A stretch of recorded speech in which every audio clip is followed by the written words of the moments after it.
আজকে আমরা শহরে যাচ্ছি। আমার স্কুলের জন্য মিটিং ডাকা হয়েছে শহরে। তো সেজন্য আর দেরি না করে আমরা স্ট্যান্ডে চলে আসলাম। স্ট্যান্ডে এসে দেখি কোনো গাড়ি নেই। তারপর অনেকক্ষণ পর একটা গাড়ি পেলাম। এই তো গাড়িটা হচ্ছে অটো গাড়ি। তো এই গাড়িতে চড়ে আমরা রওনা দিলাম শহরের উদ্দেশ্যে। দেখতে দেখতে আমরা শহরে পৌঁছে গেছি। এই তো রাস্তাটা কত সুন্দর, ঝিলমিলি বেলুন। মাশাআল্লাহ, এই বেলুনগুলো আমার খুব পছন্দের। তো দেখতে দেখতে আমি আমার গন্তব্যে চলে এসেছি। এই তো এখানেই হচ্ছে আমার মিটিংটা হবে। এটা একটা এনজিও, মূলত এনজিওতে আমার মিটিংটা আজকে হবে। তো এছাড়াও আমার আরো অনেক কাজ আছে।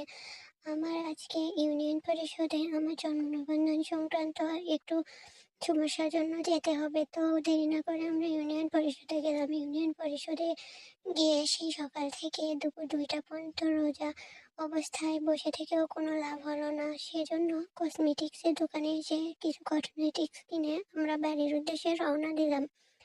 যেহেতু রোজা আছি, বাসায় গিয়ে আবার ভাত রান্না করতে হবে সেজন্য। তো আমি বাসায় চলে এসেছি আমার ব্যাগপত্র গুছিয়ে, এখানে গোসল করে ভাত রান্নাবান্না মাটির চুলায় উঠিয়ে দিয়েছি। এদিকে রান্নাবান্না শেষে বাসন কোসনগুলো ধুয়ে আমি ঘর দুয়ার পরিষ্কার করে নিচ্ছি।